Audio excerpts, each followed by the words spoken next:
Boa noite, seja bem-vindo à presente edição do Telenotícias desta semana. Para já vamos às notas que marcaram a atualidade durante o fim de semana e o dia de hoje. Em Cabo Delgado foi lançada a pedra fundamental para o projeto de eletrificação do Distrito de Palma. A iniciativa é financiada pela Total Energy, no âmbito do programa Energia para Todos. O projeto visa impulsionar a economia naquela parcela do país e o mesmo irá beneficiar mais de 5.000 habitantes nas aldeias de Senga e Catato. Durante a sua intervenção, o governador apelou para que esforços sejam evitados para a materialização do projeto Gás Liquefeito em Cabo Delgado. Procedemos com o lançamento da primeira pedra para a eletrificação das aldeias de Senga e Patáqua, que vai beneficiar 5.842 habitantes, uma obra do governo que será igualmente executada com o apoio da Total Energy. Queremos, mais uma vez, exortar a população deste distrito para continuarmos a acarinhar e a dialogar com os nossos parceiros da Total Energy para permitir a materialização do projeto de exploração do gás natural e liquefeito, tão esperado pela população local, da província e do país em geral. Por sua vez, o representante da EDM afirmou que a primeira fase irá abranger mais de 1.000 famílias. Vamos montar 6 postos de transformação e vamos ligar numa fase inicial cerca de 1.050 famílias. E dizer que, pronto, em termos de eletrificação ainda temos muito para fazer. Nesse momento, a nossa taxa de acesso a nível do país é de cerca de 63% e no Cabo Delgado a nossa taxa de acesso é de cerca de 35%. Então, com esse apoio da Total Energy Moçambique, vamos poder construir esses quilômetros de linha. O financiamento foi cerca de 45 milhões de meticais. Importa referir que o projeto irá construir 7 quilômetros de linha de média tensão e 12 quilômetros de baixa tensão, cujo financiamento foi de mais de 40 milhões de meticais. Enquanto isso, na província de Nampula, a eletricidade de Moçambique reporta ter perdido cerca de 17 milhões de meticais só no primeiro semestre deste ano, em consequência de roubo de materiais elétricos.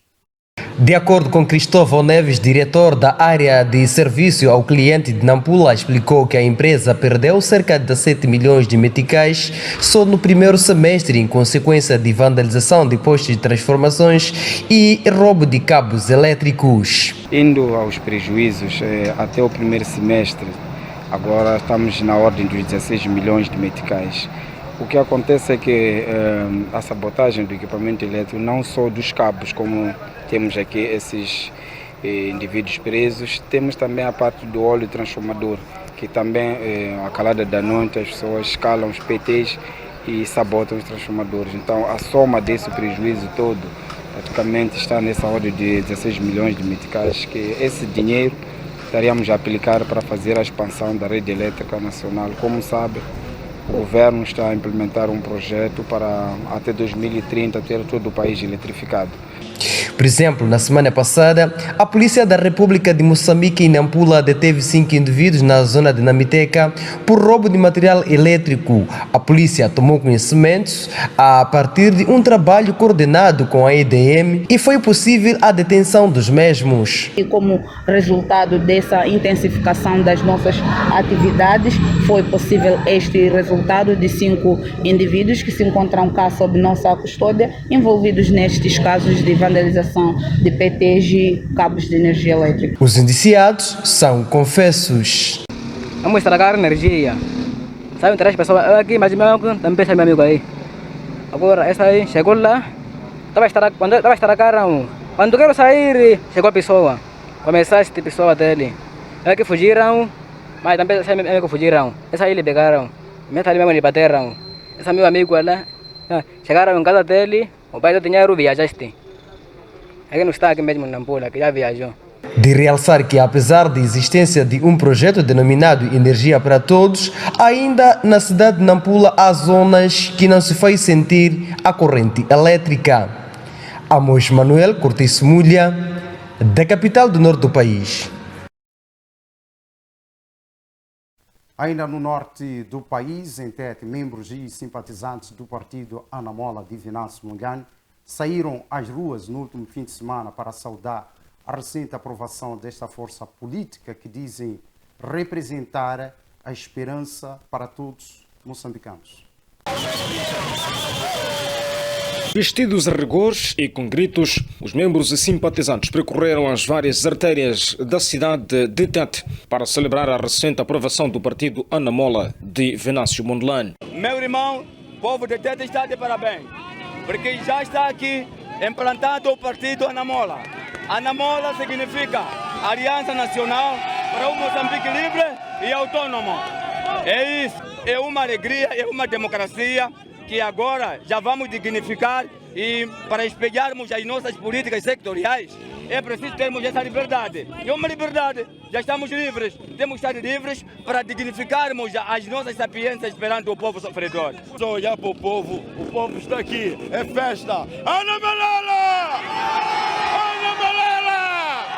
Ana Malala! Os membros e simpatizantes do Anamola em Tete dizem que o partido veio para resgatar os moçambicanos do sofrimento. O povo já está com um partido que há de ser acomodado. No sofrimento vai ser esmiuçado, as doenças serão esmiuçadas só com Venâncio Mondlane. Todas as políticas sectoriais para uma governação condigna será dignificado aqui em Moçambique e em particular aqui na província de Tete. Porque será restaurado a dignidade humana de estar a ter emprego, a ter ocupação em todo dia após dia e os seus filhos também terem um espaço de ter uma sapiência de estudo até ao nível superior. Na sua maioria, os membros que agora aliam-se ao Anamola são os que pertenciam ao Podemos, o partido que suportava o segundo candidato presidencial mais votado, Venâncio Mondlane, nas eleições gerais de 2024. Já em Nampula, no município de Nacala Porto, as comemorações do Dia da Vitória foram marcadas pelo repúdio dos combatentes da luta de libertação aos atos de violência e manifestações extremistas, com destaque para os ataques terroristas que continuam a assolar Cabo Delgado. Posição! Lugar do período, lugar, armar! Lugar de avançar do período, lugar, armar!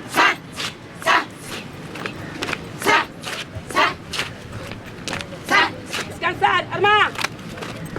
Posição! Lugar do período, lugar, armar! Lugar da letra guarda, do período, lugar, armar! Alusivo ao Dia da Vitória celebrado neste domingo, os combatentes da luta de libertação nacional em Nacala Porto aproveitaram a data para repudiar atos de violência e manifestações extremistas, com destaque os ataques terroristas que continuam a afetar a província de Cabo Delgado. Nós, combatentes da luta da libertação nacional, repudiamos os ataques terrorismo na província de Cabo Delgado, que ainda não tem rosto, só decapitam sem explicação do povo moçambicano. Do mesmo modo, estamos contra com as manifestações violentas.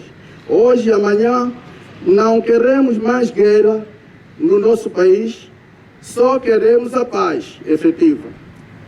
As crianças querem a paz para o seu desenvolvimento estudantil dia após dia, em prol de levar avante este país. Por sua vez, o representante do presidente do Conselho Municipal de Nacala destacou o papel dos combatentes no processo de libertação nacional, sublinhando que é o dever das autoridades locais continuar a valorizar a sua contribuição histórica. Passaram-se 51 anos desde esse marco histórico e hoje podemos afirmar os frutos da luta de libertação estão visíveis em todos os cantos do país. Mas também é verdade que a nossa geração enfrenta um novo desafio, que é a independência econômica. A consolidação da soberania E um Estado não se faz apenas pela independência política, mas sim pelos fortalecimentos da sua economia, pela capacidade de gerar receitas, criar emprego e oferecer melhores condições da vida do seu povo. Nacala, sendo parte da nossa pátria, Pérola Índico é um exemplo vivo dos ganhos que resultaram desse acordo. Temos vindo a crescer, a modernizar a nossa cidade e a preparar o nosso futuro. Entretanto, a celebração foi marcada pela fraca aderência da população local. Sobre esta ausência, questionamos o administrador de Nacala, explicou nos seguintes termos. Quero responder começando da parte final da questão. Sabe que a praça, o local de realização dos comícios está em reabilitação. E por causa exatamente desta reabilitação que o município está a fazer, houve um apelo para que aqui não temos um lugar para as pessoas estarem mais aconchegadas, razão pela qual estamos a lutar a nível do Conselho Municipal e nós como representantes do Estado para acelerar a reabilitação do local do comício. Então, quando isso terminar, obviamente, vamos continuar a ter aquela participação da população como temos estado a assistir. Importa referir que o dia da vitória em Nacala Porto foi marcado com total ausência por parte dos munícipes que residem nesta zona econômica especial de Nacala.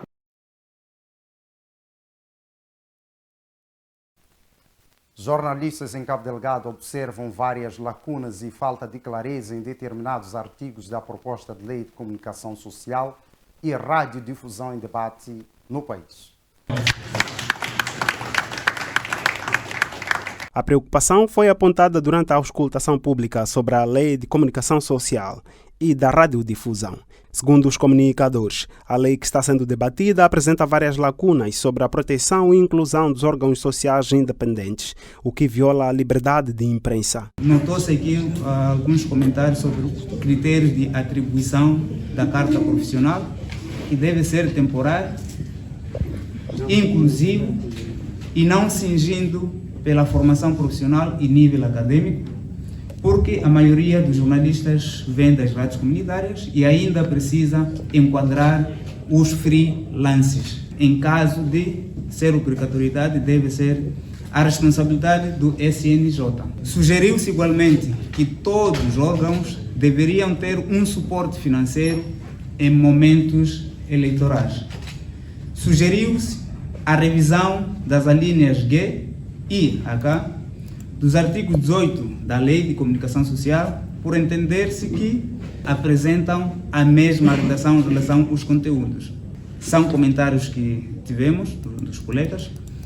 Propõe-se igualmente a criação de uma entidade independente para a regulação da comunicação social e não estatal. Apontam ainda. A lei não deve criar barreira aos órgãos privados e citou-se o artigo 5 sobre limites ao exercício da liberdade de imprensa, artigo 20 sobre o sigilo profissional, artigo 32 sobre responsáveis dos órgãos de comunicação social, que não devem ser estrangeiros, comentou-se muito sobre este artigo, artigo 45 sobre a responsabilidade criminal, que não deve recair aos respectivos jornalistas, não só, mas também os próprios órgãos. A classe jornalística refere que a nova lei, que visa revogar a lei de imprensa, favorece simplesmente os órgãos de comunicação social públicos e conforta a prática de corrupção no país. Nós jornalistas precisamos de termos esse tipo de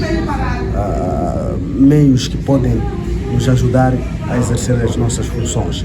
Só que em algum momento tem alguns aspectos muito negativos que essa lei traz. Um exemplo concreto, a questão de responsabilidade de fontes. Se a gente vai atrás de uma fonte e essa fonte entrega documentos, por exemplo, sem o consentimento da direção, pode ser um problema, o que pode prejudicar aquilo que é o combate à corrupção, por exemplo, né? Uma vez porque se a fonte pode precisar de despoltar algum processo de desvio de um fundo, por exemplo, e a fonte alerta e quando o jornalista vai lá, por exemplo, levar aquilo que é montra ou aquilo que mostra de facto há um processo para desvio de fundo, ali aquela fonte pode, e o jornalista pode enfrentar um crime. Então, nesse aspecto, para mim, é uma preocupação. As pessoas que vão fazer essa leitura, toda, devem ter em conta nesse processo. Então, outro ponto é o aspecto de cada momento falar-se de que esta lei está a vir de longe, fizeram há muito tempo. E por que saiu hoje? Alguma coisa está por trás. Eu, para mim, estou a olhar que essa lei veio, em algum momento, barir a questão os órgãos independentes. Porque, se formos a ver, aqui na conversa, não se falou muito, os que estão nos órgãos estatais não levantaram mão, não contribuíram. Então, isso chama a atenção de que alguma coisa pode acontecer daqui onde vamos. Então, para mim, é boa, mas a lei tem muitas lacunas no que concerne aos órgãos privados. Tem muita coisa que a lei anterior, a lei de imprensa anterior, que foi criada há mais de 30 anos e já estava desajustada à atualidade do contexto atual do país. A comunicação social hoje em dia tem muitos paradigmas e há muito tempo que estava a se precisar esta lei. Combate à desinformação, fortalecer a transparência e ética, integridade e a consolidação da comunicação social como pilar da democracia e liberdade de imprensa, constitui plano para a nova lei. Este processo é crucial para que as futuras leis reflitam a realidade do país, promovam o desenvolvimento do setor e fortaleçam o papel da comunicação social como um pilar da democracia, do exercício pleno dos direitos fundamentais em Moçambique. Quando falamos em fortalecimento da comunicação social em Moçambique, referimos-nos a 4 dimensões essenciais. No plano institucional e legal, criando regras claras e justas que promovam transparência e pluralidade de vozes. No campo profissional e ético, valorizando a formação dos jornalistas, reforçando a ética e combatendo a desinformação. No plano tecnológico e estrutural, através da expansão do acesso às novas tecnologias e apoiando o desenvolvimento dos órgãos e de comunicação. E, por fim, no plano democrático e social, consolidando a comunicação social como um pilar da democracia, assegurando a liberdade de imprensa e a participação do cidadão. A auscultação pública sobre a lei da comunicação social e da radiodifusão, que decorre em diferentes pontos do país, junta quadros da comunicação social, representantes do Gabinete de Informação, Conselho Superior de Comunicação, Sindicato Nacional de Jornalistas, MISA Moçambique, dentre outras individualidades.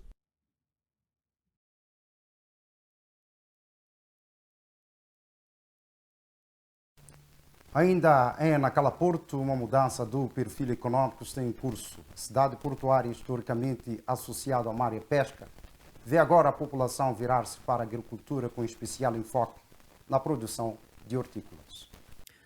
Este movimento representa uma mudança estrutural importante. Muitas famílias que antes dependiam exclusivamente da pesca encontram hoje na terra uma alternativa mais sustentável e previsível para garantir rendimento e segurança alimentar. As autoridades municipais têm incentivado essa transição através da campanha Produzir na Cala, Consumir na Cala, que procura não apenas reduzir a dependência de produtos vindos de outras regiões do país, mas também consolidar uma economia local mais forte e sustentável. O desafio foi lançado e rapidamente abraçado pelos produtores, que veem na iniciativa uma oportunidade de crescimento econômico e de valorização da mão de obra local. Os resultados já começam a ser visíveis. Produtores afirmam que conseguem, através da venda das suas hortícolas, não só alimentar as suas famílias, mas também gerar rendimento suficiente para custear despesas básicas, investir em novas culturas e, em alguns casos, apoiar a educação dos filhos. A agricultura em Nacala está a transformar-se, assim, numa ferramenta de combate à pobreza e promoção do empreendedorismo. Outro fator apontado pelos agricultores é o apoio dado pelo município, desde a assistência técnica proporcionada pela Direção da Agricultura até a intervenção direta do presidente do município, que tem servido de exemplo a incentivar e praticar a produção agrícola. Estima-se que atualmente sejam produzidas cerca de 100 mil toneladas de hortícolas, um marco que coloca Nacala entre os pontos de referência da produção agrícola em Nampula. Com este salto, a agricultura começa a redefinir não só a economia local, mas também a cultura de consumo da população.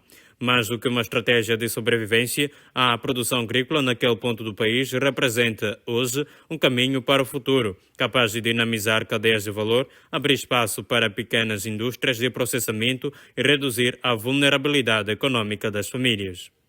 Num contexto em que o país enfrenta desafios de segurança alimentar e busca alternativas para diversificar a economia, Nacala mostra que a aposta na agricultura pode ser uma solução viável, sustentável e transformadora. É o fim da presente edição. Gratos pela atenção dispensada. Boa noite. Até amanhã.